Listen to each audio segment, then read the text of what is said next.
इसी पॉइंट को part B के रूप में आगे की तरफ हम यहाँ पर बढ़ाते हैं। टाइटल है अपने पास यहाँ पर छंद। सबसे पहला प्रश्न आपके पास यहाँ पर जो आता है वो ये है इसमें यहाँ पर कि दोहा और रोला के संयोग से बनने वाला छंद क्या कहलाता है।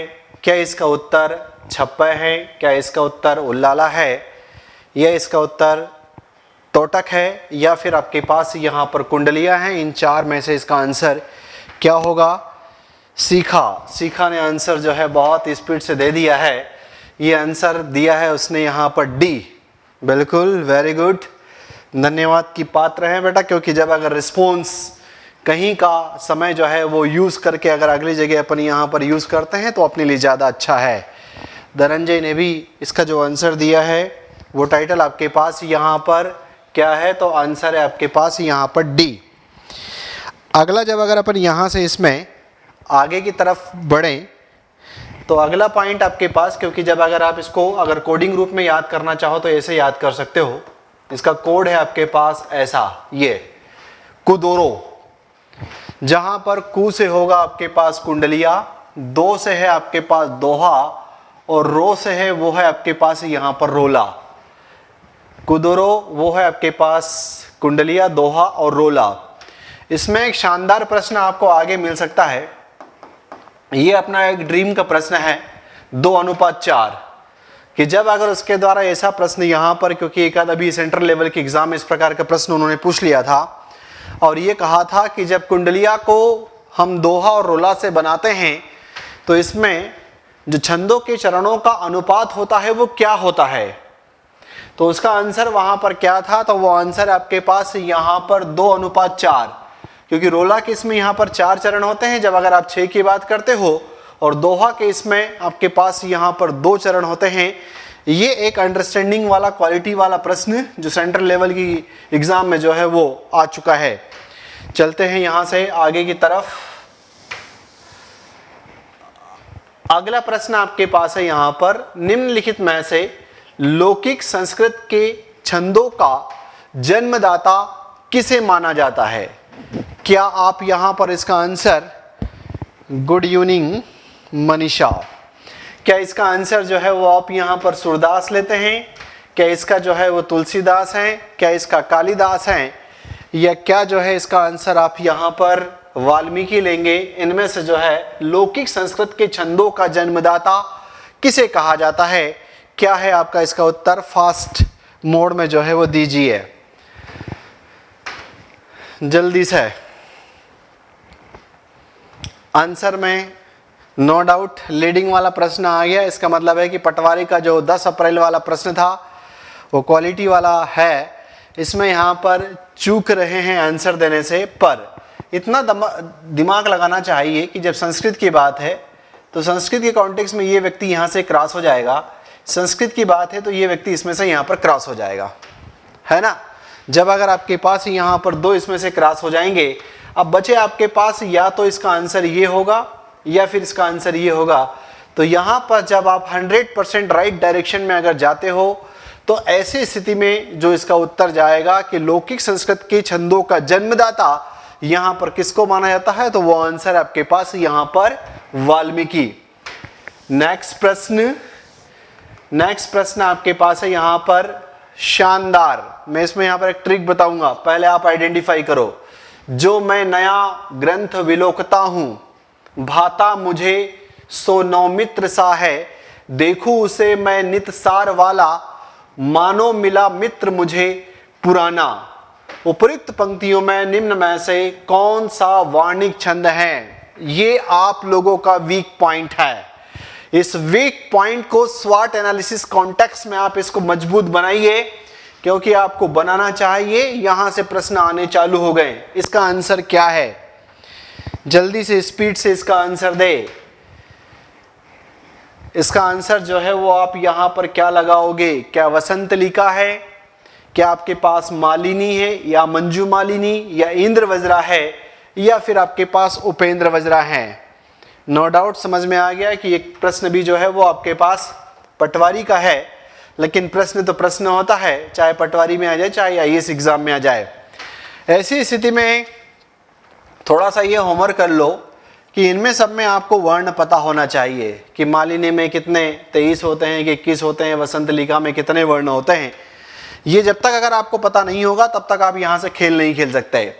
बेसिकली इसमें यहाँ पर क्या था कि मालिनी आप एक बार प्रैक्टिस में इसमें यहाँ पर ले चुके थे। धनंजय आंसर इसका बी दे रहे हैं, लेकिन धनंजय मालिनी में कितने वर्ण होते हैं वो थोड़ा पता लगाना है इसमें। यहाँ पर जब अगर आप इसमें देखते हो तो बेसिकली ये टाइटल आपके पास क्या है कि मैं अभी इसका आंसर बताऊं। जैसे यहाँ से अपन ने काउंट किया 1 2 3 4 5 6 7 8 9 10 11 है ना, इसमें आपके पास 11 वर्ण है। अब 11 वर्ण उपेंद्र वज्रा में भी होते हैं और 11 जो है इंद्र वज्रा में भी होते हैं। इसलिए इस प्रश्न को मैं अच्छा मानता हूं कि बेसिकली 11 वर्ण दोनों में है। 11 आपके पास यहाँ पर इसमें भी है और 11 इसमें भी है। अब ऐसी स्थिति में जो है आप इसमें इसका आंसर जो है वो क्या लगाएंगे। तो सामान्यतः जब 11 की अगर बात करें तो बाकी तो नहीं, पर इसका अगर अपन देखें यहाँ पर जो, तो यदि अगर आप इसमें मात्रा लगाओगे तो एस की लगेगी, इस पे मात्रा एस की लगेगी, इस पे एस की लगेगी और इस पे एस की लगेगी। यदि अगर आपके पास यहाँ पर 11 का पॉइंट आ जाए और अगर आपको पहला पॉइंट इसका गुरु से शुरू होता हुआ दिखाई दे तो इसका उत्तर जो है वो आप यहाँ पर क्या लगाओगे। तो इसका उत्तर जो है वो आप इंद्र वज्रा इसका उत्तर लगाएं। आपका उत्तर जो है कभी गलत नहीं होगा, भले ही आपको कुछ नहीं पता, बस केवल आपको इतना पता था कि इंद्र वज्रा एक वार्णिक छंद है जिसके प्रत्येक चरण में 11 वर्ण होते हैं। उपेंद्र वज्रा एक वार्णिक छंद है जिसके प्रत्येक चरण में 11 वर्ण होते हैं। लेकिन जब इंद्र वज्रा की बात करोगे तो आपको ये पहला पॉइंट जो है वो हमेशा यहाँ पर चूंकि मात्रा वाला कॉन्सेप्ट नहीं है, लेकिन इनमें यहाँ पर ध्यान इस बात से इसको ट्रिक के रूप में पहचाना जा सकता है जो आपको लंबे समय तक इसमें यहाँ पर काम आएगा। तो इसका आंसर जो है वो क्या है, तो इसका आंसर आपके पास यहाँ पर गया सी। ठीक है, चले आगे बढ़ते हैं। इसमें अगला पॉइंट आपके पास है नीचे दी गई पंक्तियों में निम्न में से कौन सा छंद है जो सुमिरत सिद्धि होई गण नायक करीबर बदन। एक लाइन से ही जो है जजमेंट लगाओ स्पीड के साथ, किसका आंसर क्या लोगे। वेरी गुड, लक्ष्मी ने आंसर दिया है, शिखा ने दिया है बी, लक्ष्मी ने जो है आंसर यहां पर क्या इसका उत्तर होगा जल्दी से दें, बाकी लोग भी।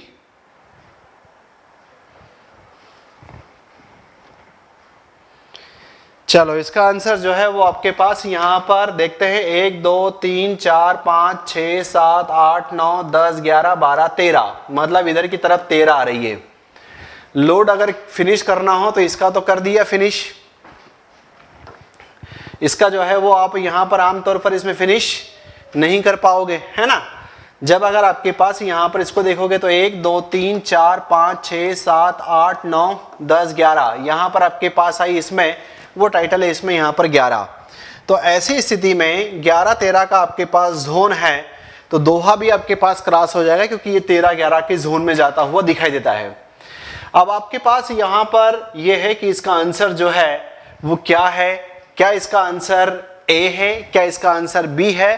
तो नो डाउट इसका आंसर जो है वो आपके पास यहाँ पर जो दिया जा रहा है वो उत्तर इसका यहाँ पर बी है, इसका आंसर आपके पास सोठा है। चलते हैं आगे की तरफ। अगला, भू में रमी शरद की कमनीयता थी, नीला अनंत नभ निर्मल हो गया था का आंसर जो है वो आपके पास क्या होगा। क्या इसका आंसर जो है उपेंद्र वज्रा है, इंद्र वज्रा है, वसंतलिका है, मालिनी मंजू मालिनी, क्या इसका आंसर है। और पूछा उसमें यहाँ पर वार्णिक छंद कौन सा है, इसका आंसर आप लोगों को आना चाहिए, जल्दी से बताएं। क्या ए, क्या बी, क्या सी, क्या डी। देखो यहां पर क्या करो, फटाफट काउंट करो 1 2 3 4 5 6 7 8 9 10 11 12 13 14 पॉइंट आ रहे हैं। अभी अपन ने देखा कि इंद्र वज्रा में 11 वर्ण होते हैं, उपेंद्र वज्रा में 11 वर्ण होते हैं। ये जो है वो आपके पास यहाँ पर 21 23 की तरफ जाता है। तो इसलिए इसका जो आंसर जो है वो आपके पास यहाँ पर सटीक मोड में क्या जाएगा, तो इसका आंसर जाएगा वसंतलिका। जहां पर आप कहते हो कि यह एक वार्णिक छंद है जिसके प्रत्येक चरण में कितने वर्ण होते हैं 14, 1 2 3 4 5 6 7 8 9 10 11 12 13 और 14 तो ये आपके पास यहाँ पर 14-14 की सीरीज के साथ आगे की तरफ बढ़ता हुआ दिखाई देगा। ये भी आपके पास यहाँ पर पटवारी की एग्जाम का जो है ये क्वेश्चन है। चलते हैं यहाँ से आगे। अगला पॉइंट आपके पास इसमें आया वो है निम्नलिखित में से छंद का सर्वप्रथम उल्लेख कहाँ मिलता है। क्या इसका आंसर जो है वो आपके पास यजुर्वेद है एवं सामवेद दोनों में, या फिर आपके पास बी सामवेद या आपके पास यजुर्वेद, या फिर आपके पास इसका उत्तर जो है वो है डी, वो है आपके पास यहाँ पर ऋग्वेद। बिल्कुल यहाँ पर कुछ लोग जो हैं बहुत फास्ट मोड में इसका आंसर दे रहे हैं और ऐसी स्थिति में इसका आंसर ये है। लेकिन अगर पूछा जाए कि छंद का सबसे पहला उल्लेख कहाँ मिलता है ऋग्वेद में, लेकिन अगर पूछ लिया जाए कि ऋग्वेद के कौन से सूक्त में उस सूक्त का नाम क्या है, तो क्या इसका आंसर जो है आप मुझ तक लिख करके पहुंचाएंगे? नो डाउट आपका उत्तर ये सही है। अगर इस प्रकार का प्रश्न आपके पास आता है तो सही है। लेकिन अगर ये पूछ लिया जाए कि ऋग्वेद के कौन से सूक्त में इसका वर्णन मिलता है, तो इसका आंसर जो है वो आप क्या देंगे? आप जो है मुझे लिख करके इसका आंसर बताने का प्रयास करें। तो हो सकता है कि अब यहाँ पर आप लोगों की गाड़ी जो है वो अटकती हुई दिखाई दे रही है, तो इसका आंसर है आपके पास यहाँ पर पुरुष सूक्त।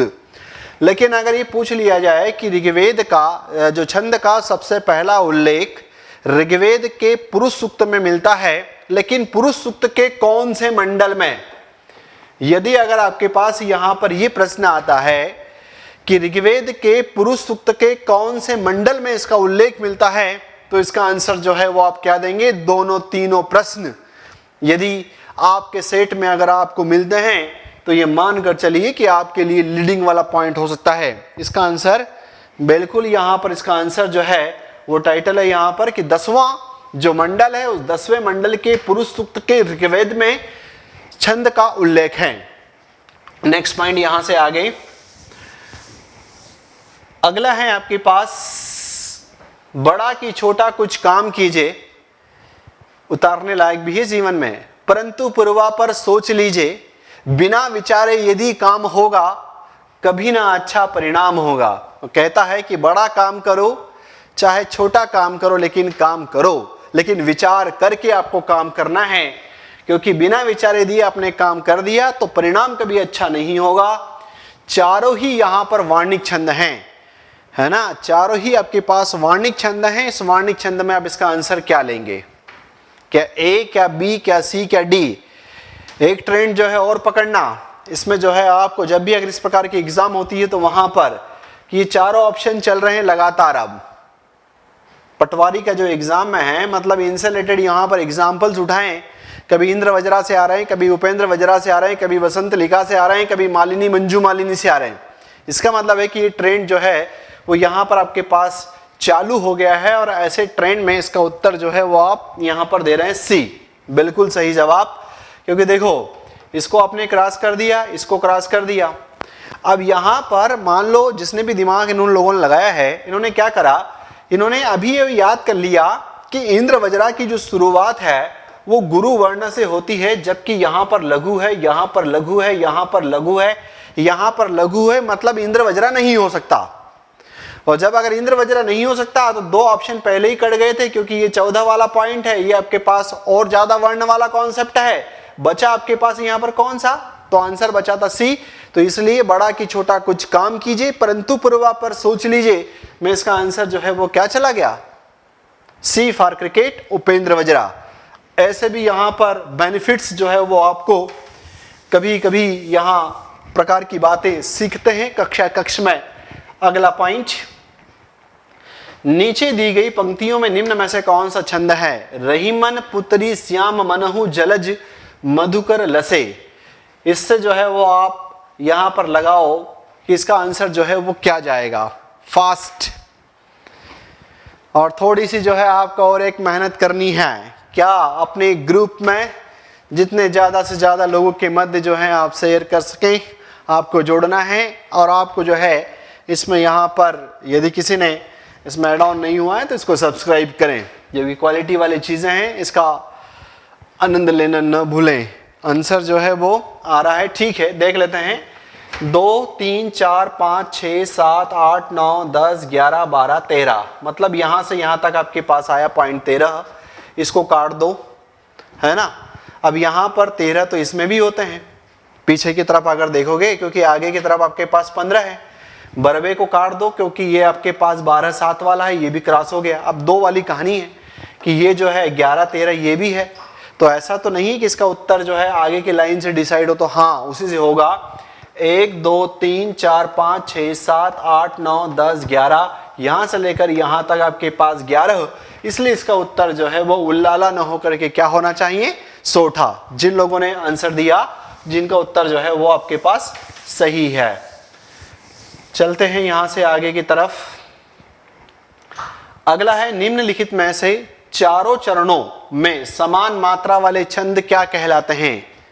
चारों चरणों में जब मात्राओं की संख्या समान हो तो उसको जो है आप क्या कहते हैं। क्या ए विषम मात्रिक छंद, क्या बी तत्सम छंद, सी सम मात्रिक, और डी जो है वो अर्ध तत्सम छंद। क्या इसका उत्तर लोगे।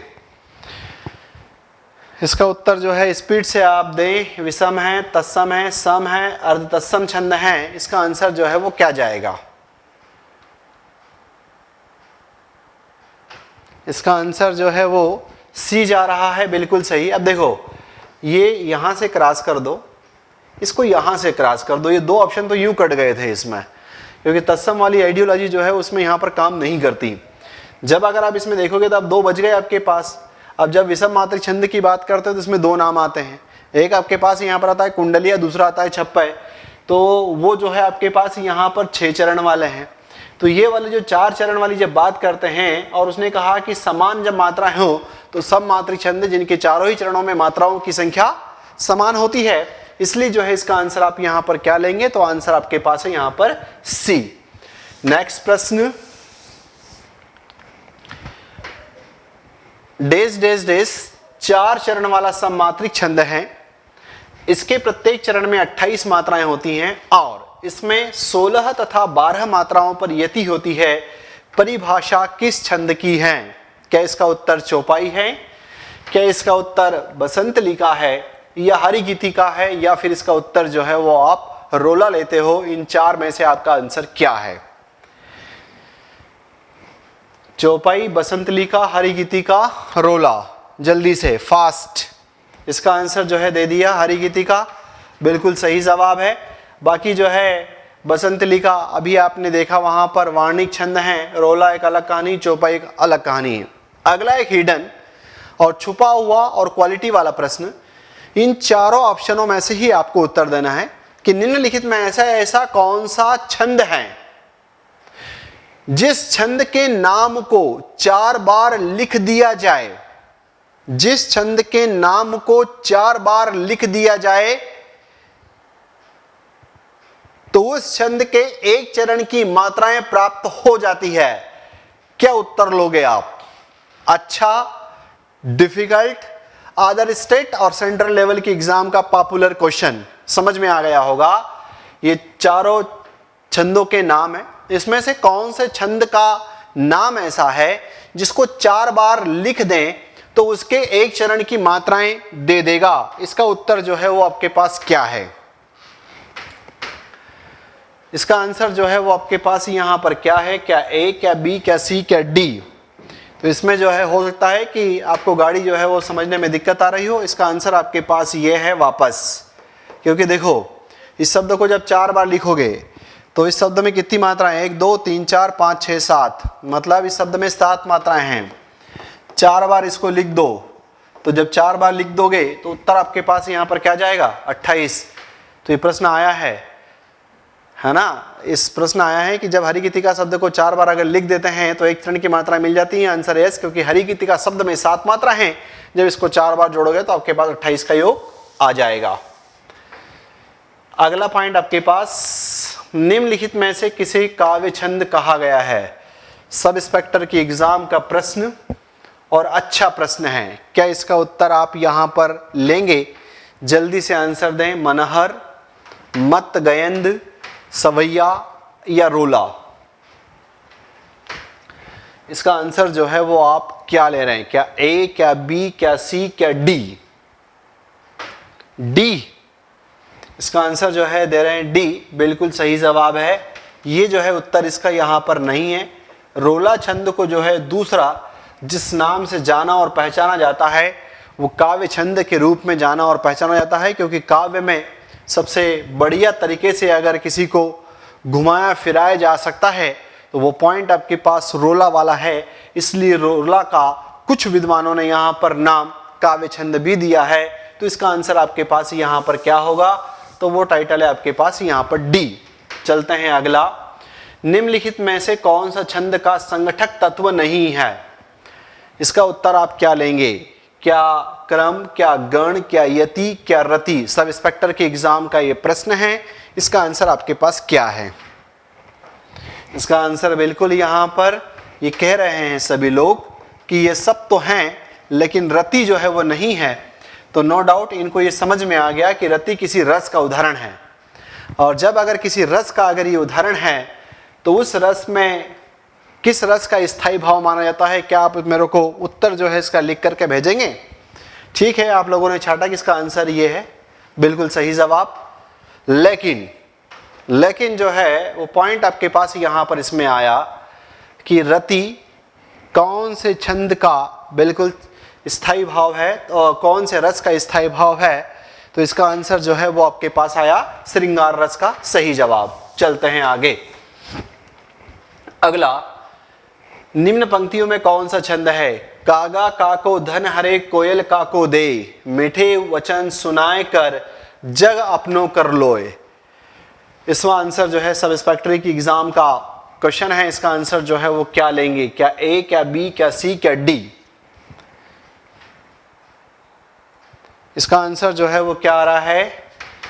ठीक है, कुछ लोग ए दे रहे हैं, कुछ बी दे रहे हैं। देखते हैं इसमें 1 2 3 4 5 6 7 8 9 10 11। इसका मतलब है कि 11 की सीरीज आ गई तो ये कट जाएगा, 11 आ गया तो ये कट जाएगा, 11 आ गया तो ये जो है वो आपके पास यहाँ पर कट जाएगा। तो ऐसी स्थिति में जो है वो आपके पास यहाँ पर 11 आया तो आंसर जो है वो क्या जाना चाहिए? क्या सोठा जाएगा? आंसर है नहीं, सॉरी, जो है यहाँ पर ये नहीं ऑप्शन में इसमें कटेगा, क्योंकि 2 3 4 5 6 7 8 9 10 11 12 13, तो ये 13 11 वाला जो जोन है वो आपके पास यहाँ पर किसका है? तो आंसर आपके पास यहाँ पर दोहा, ये आंसर आपके पास दोहा का है। जिन लोगों ने इसका उत्तर सी दिया है वो यहाँ पर सही है। आगे, डेस डेस डेस 6 चरण वाला विषम मात्रिक छंद, इसके प्रथम 4 चरण रोला के, अंतिम 2 चरण उल्लाला छंद के होते हैं। परिभाषा किस छंद की है? क्या ए गीतिका, क्या बी हरिगीतिका, सी सोरठा और डी छप्पे? पुलिस सब इंस्पेक्टर एग्जाम का आंसर है। क्या होना चाहिए इसका आंसर? इसका आंसर जो है वो क्या होना चाहिए? डी, बिल्कुल सही जवाब। प्रश्न को केवल यहां पढ़ करके फटाफट इन उत्तरों को काट करके ये लेना चाहिए था, समय बचाना है, क्योंकि 4 चरण आपके पास यहाँ पर जब इनको देख देंगे तो ये 2 चरण में कन्वर्ट हो जाएगा। तब ऐसी स्थिति में जो है वो आपके पास केवल छप्पे के अलावा कोई उत्तर और यहाँ पर नहीं बचता। तो इसका आंसर जो है वो आपके पास डी।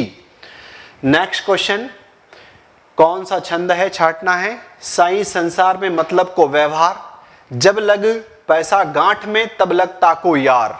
दोहा है, सोठा है, कुंडलिया है, या फिर इसका आंसर जो है वो आपके पास चौपाई है। इन 4 में से आपके पास क्या होगा? बताएं जल्दी से।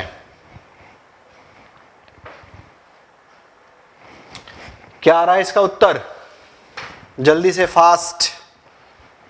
डी कि बी कि ए? देखते हैं, 1 2 3 4 5 6 7 8 9 10 11, 11 का जोन बना आपके पास यहाँ पर, है ना। फिर यहाँ पर 2 3 4 5 6 7 8 9 10 11 12 13, 13 11 का रोल बना।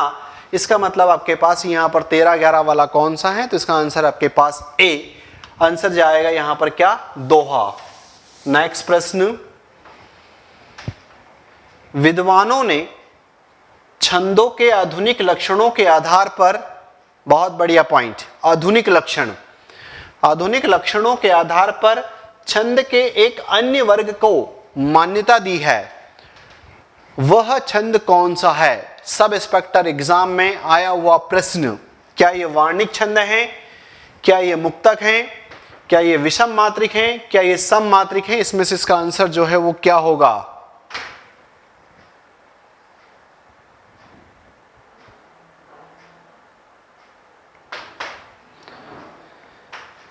जल्दी से जो है इसका आंसर दें। विद्वानों ने छंदों के आधुनिक लक्षणों के आधार पर छंद के एक अन्य वर्ग को मान्यता दी है, वह छंद कौन सा है? फास्ट बी, बिल्कुल सही जवाब। इसका आंसर जो है वो आपके पास यहां पर बी है, क्योंकि आधुनिक, इसने यहां पर एक शब्द यूज किया है आधुनिक लक्षण। आधुनिक लक्षण क्या है इसमें? तो यहां पर इन्होंने जब इसको बनाना चालू किया सूर्यकांत त्रिपाठी निराला साहब के साथ में, तब यहां पर इन्होंने कह दिया कि हमें जो है यहाँ पर आधुनिक लक्षणों को मानना है, मतलब कविता की पंक्तियों को लिखने के दौरान मात्राओं और वर्णों के बंधन में हम नहीं रहेंगे और फिर लिखेंगे, और हमको जहां जितनी मात्रा लेना है, वर्ण लेना है, वो लेंगे। इसलिए जो है वो आपके पास यहाँ पर आता है मुक्तक छंद, जिसके सूत्रपात के रूप में आप सूर्यकांत त्रिपाठी निराला, हरिवंश राय बच्चन साहब, और इसके साथ साथ में जो है वो आपके पास सच्चिदानंद हीरानंद वात्स्यायन आगे दो तीन विद्वान ऐसे हैं जिनको मुक्तक छंद के नाम से जानते हैं। सामान्यतः इसको केचुआ छंद भी कहते हैं, इसको रबर छंद भी कहते हैं, और इसको स्वच्छंद छंद भी कहते हैं। 3-4 नाम और इसके एक्स्ट्रा हैं जो यहाँ पर साहित्यिक रूप से स्टैंडर्ड लेवल की किताबों में, ग्रंथों में मिलते हुए दिखाई देते हैं। तो इसका आंसर आपके पास बी। नेक्स्ट अच्छा प्रश्न है, छंद के अनुसार कितने अक्षरों के समूह को गण कहते हैं? ए 2, बी 3, सी 4।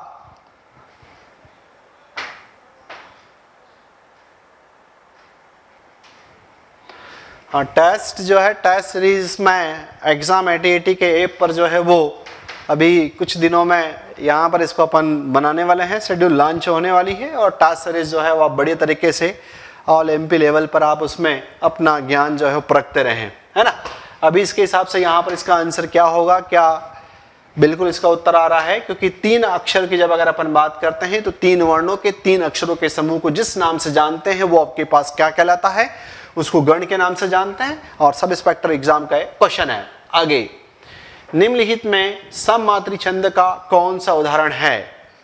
दोहा, सोठा, चौपाई या ये सभी? इसमें से जो है कौन सा ऐसा है जो इसका एग्जाम्पल बनता है? यहां पर सममात्रिक छंद, फास्ट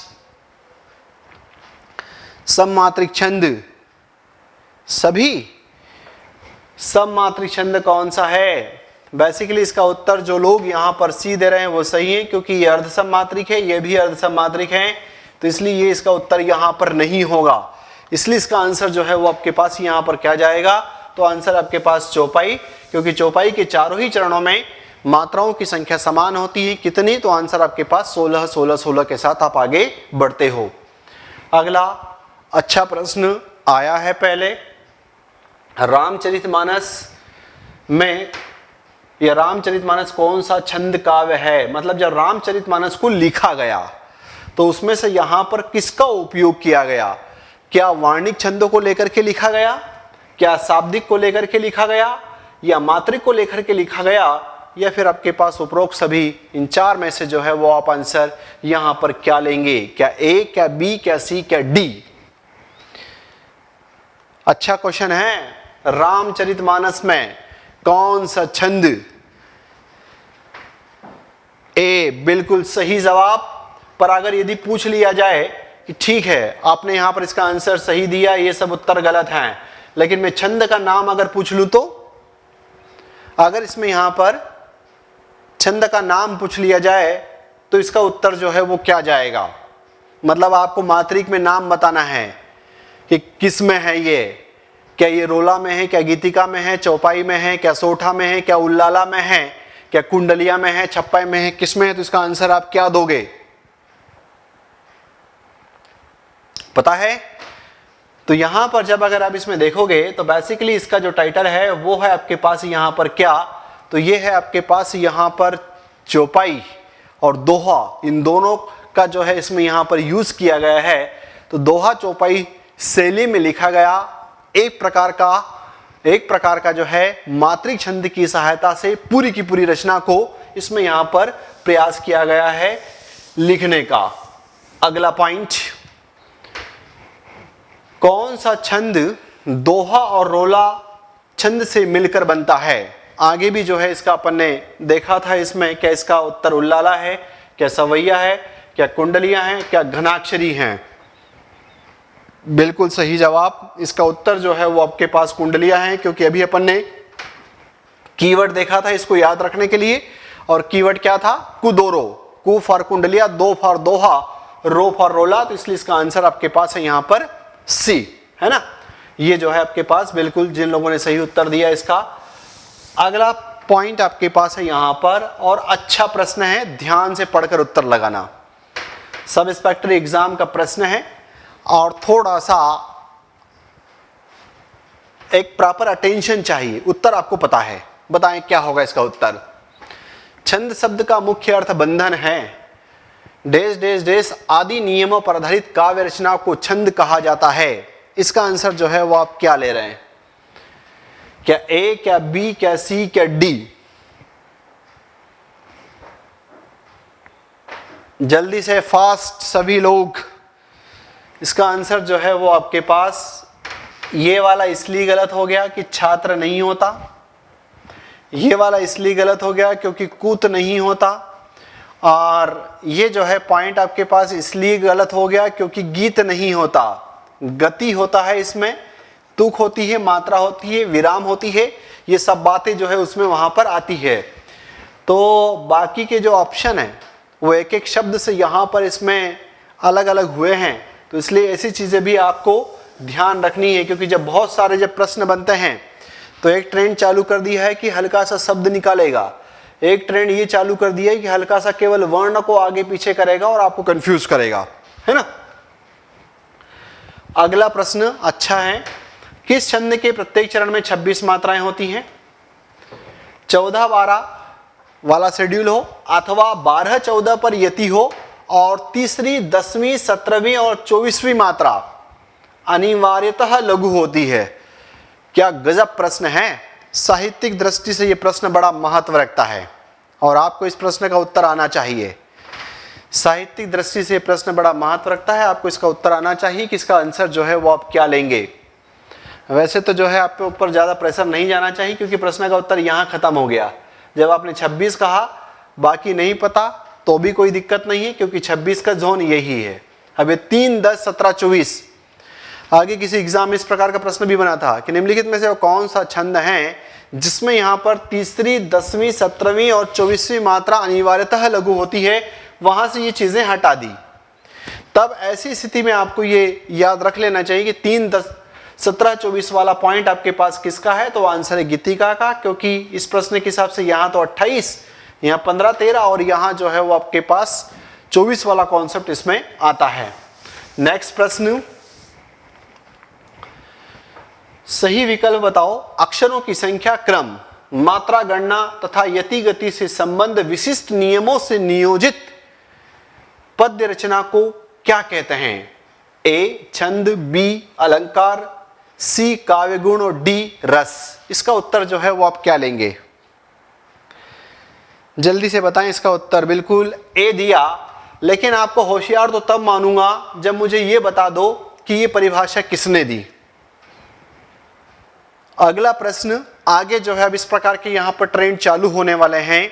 आप ये बता दो कि ये परिभाषा किसने दी कि अक्षरों की संख्या, क्रम, मात्रा गणना, यति गति संबंध आदि विशिष्ट नियमों से नियोजित रचना को क्या कहते हैं? ये परिभाषा देने वाला विद्वान कौन है? तैयार रहना है, प्रश्न जो है वो मिलेंगे आपको। इसका उत्तर जो है वो आपके पास क्या जाएगा? अटक गए मेरे भाई बंधु? कोई बात नहीं, तब आप यहां पर नाम याद रखिएगा, और नाम है वो आपके पास डॉक्टर जगदीश गुप्त की ये परिभाषा है, जहां पर वो शानदार तरीके से साहित्यिक रूप से पहली एक कोई क्वालिटी वाली परिभाषा मिलती भी दिखाई देती है, जिस पर पूरी छंद की दीवार बैठी हुई है। तो ये जो है इनकी परिभाषा को बड़ा ऑथेंटिक और शानदार माना गया, और यहाँ पर ये नाम जो है वो पूछा जा सकता है, अपनी इसमें तो नहीं लेकिन यहाँ पर प्रोफेसर और आदि एग्जाम में जो है ये प्रश्न एक आध बार आ चुका है। अगला प्रश्न, निम्नलिखित में से जिस छंद में वार्णिक या मात्रिक प्रतिबंध न हो वह छंद क्या कहलाता है? अब इसका उत्तर तो आप बिल्कुल बहुत स्पीड से देंगे, है ना। इसका उत्तर जो है आप लोग बहुत स्पीड से देंगे और क्या दे रहे हैं, बिल्कुल सही जवाब है इसका। क्या है आंसर? डी, बिल्कुल सही। मात्रिक छंद है कि मुक्त छंद है, तो डी तो नहीं देना है आपको। उसने कहा वार्णिक मात्रिक प्रतिबंध न हो, तो इसमें जब मुक्त छंद की बात करते हो, जिसको केंचुआ छंद या रबर छंद कहते हो, उसमें जो है आपके पास यहाँ पर वार्णिक मात्रिक का बंधन नहीं होता। इसका उत्तर है वो है आपके पास बी। नेक्स्ट क्वेश्चन, छंद छाटना है। राम नाम मणि दीप धरी, जी देहरी द्वार, तुलसी भीतर बाहिरहु जो चाहसी उजियार। इसका उत्तर जो है वो आपके पास क्या है? इसका आंसर जो है वो आपके पास यहां पर क्या है? क्या इसका उत्तर ए लेंगे, क्या बी लेंगे, क्या सी, क्या डी? 1 2 3 4 5 6 7 8 9 10 11, 11 का जोन बैठ रहा है।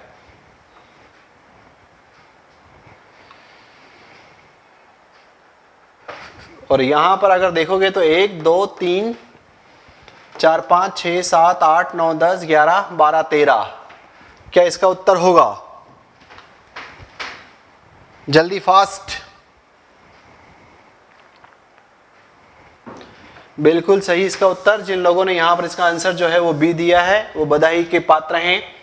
नेक्स्ट, आज यहीं पर अपना इसका जो एपिसोड है उसको रोकते हैं, है ना। कल फिर किसी नए टाइटल के साथ इसमें प्रवेश करते हैं।